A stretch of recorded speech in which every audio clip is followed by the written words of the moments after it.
सरदेव IDPL के प्रधानाचार्य जी, विद्वान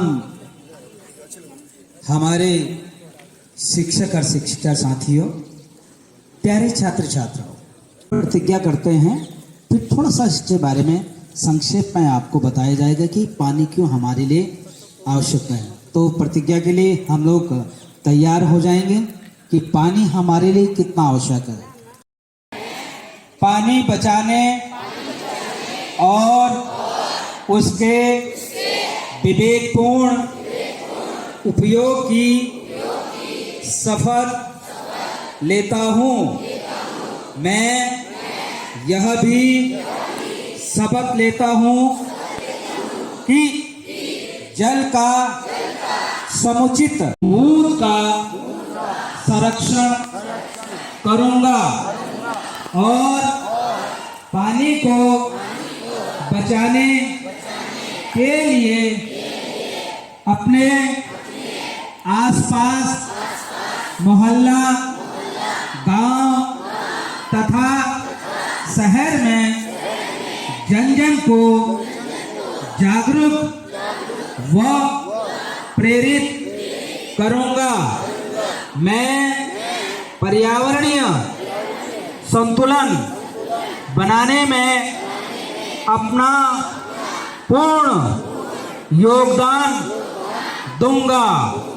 जल है, कल है, पानी बचाओ, अवश्य बचाओ, पानी बचाओ, अवश्य बचाओ, पानी बचाओ, अवश्य बचाओ। जल संरक्षण जीवन का आधार, जल संरक्षण, जीवन का आधार, पानी की रक्षा, भविष्य की रक्षा, पानी की रक्षा, भविष्य की रक्षा।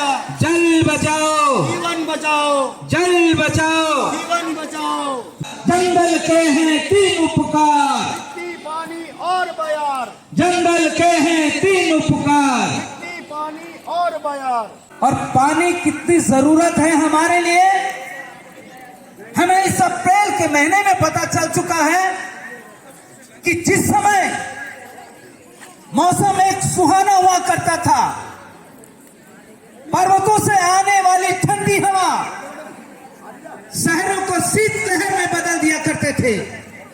प्यारे छात्र छात्राओं, हमें संकल्प लेना है कि किस तरीके से हम जीवन को अपना सुरक्षित कर सके, कैसे हम पानी को बचा सके।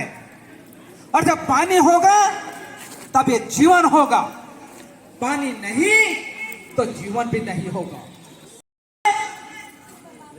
जिसका सौंदर्य स्वयं प्रकृति ने दिया है, हमने उसका शोषण करना शुरू कर दिया, हमने उसका दोहन करना शुरू कर दिया, हमने उसका कटान शुरू कर दिया। जब इस तरीके की परिस्थितियां हम बनाएंगे तो निश्चित तरीके से उसकी खामियाजा हमें भुगतना पड़ेगा। कंपनियों, फैक्ट्रियों, गाड़ियों, ये तमाम चीजें क्या कर रहे हैं, हमारे पर्यावरण को दूषित कर रहे हैं।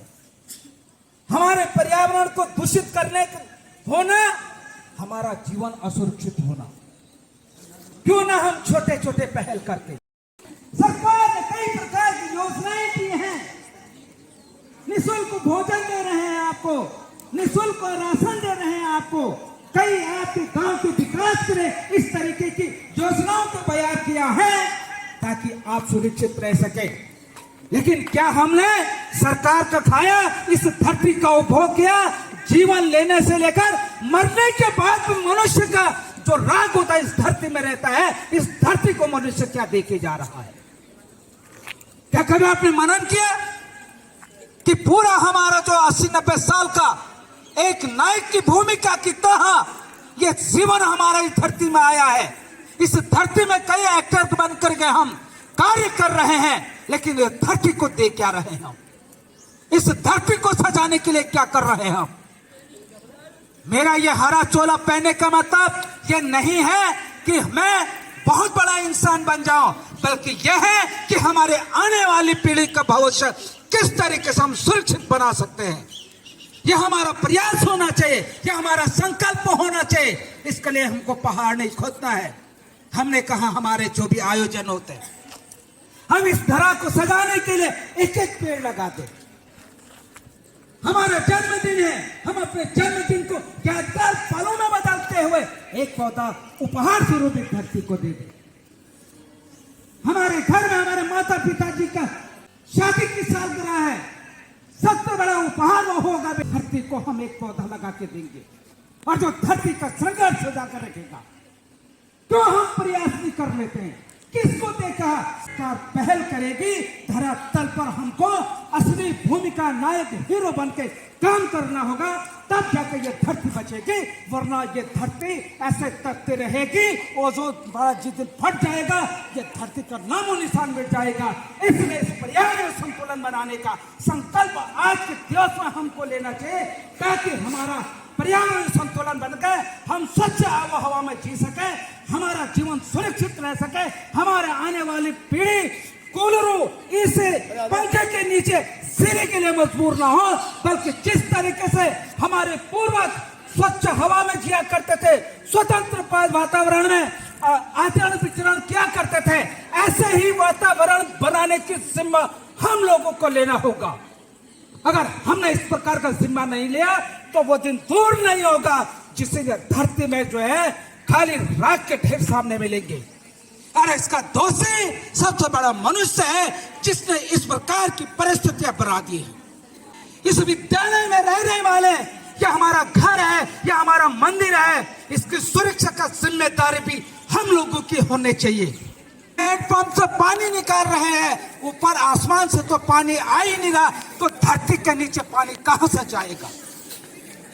तो ये प्रयास रहा है कि हमें इस धरती का सजो कर रखने के लिए संकल्पवत कार्य करना चाहिए।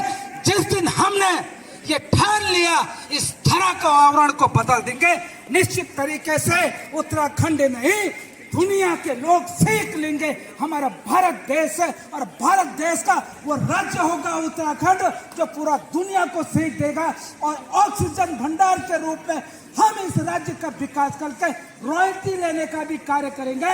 तो निश्चित तरीके से हमारे आने वाली जो पीढ़ी होगी वो स्वच्छ आबोहवा में देंगे।